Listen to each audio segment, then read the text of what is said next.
Wateja wetu hapa ni mapasta, ni kila mtu hapa. Wanatoka Voi, wengine wanatoka mbali. Ni wanaume wote. Wanaume wote. Na kitu ya kuudhi sana ni kwamba wanaume hawa ndio wanatuua na sisi wenyewe tuko hapa tukiwasaidia, kwa sababu kuna wale wangekuwa wanaenda kubaka huko lakini hawaendi kubaka, wale hawana mabibi. Wanakuja hapa si wanapata msaada kupitia kwa sex workers. Na wengine sisi hapa tumefundishana mambo ya HIV. Sisi tunaenda HIV hapa tukiwa kwenye street. Kwa sababu wale ni wazazi wetu, ni akina nani wetu, ni wadugu zetu. Na ndio hakuna mtu yote tunamuona hapa akikuja kutusaidia.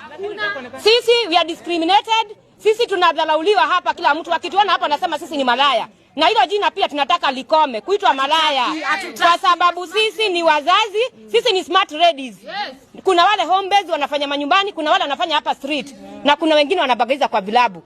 Wanaume wanakuja street, wanatutafuta na visu. Mtu anakuja mnaelewana, mtu anakushikia kisu, mwingine anakuja na kushikia bunduki, mwingine anakuja na kutishia maisha. Unaona inakuwa hali ngumu kutafuta pesa na kutafuta maisha vile yanaenda.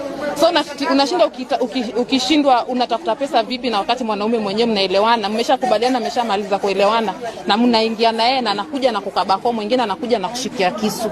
Sasa pia sisi tungeomba pale penye tunakaa, kama tunatafuta mali pa tutafutia pesa pale kwa hizo nyumba zetu, security ikuwe tight, maskari nao pia wakuwe na sisi zile response wakati unakuja kuitwa kwamba kuna shida imepatikana, watu respondia haraka.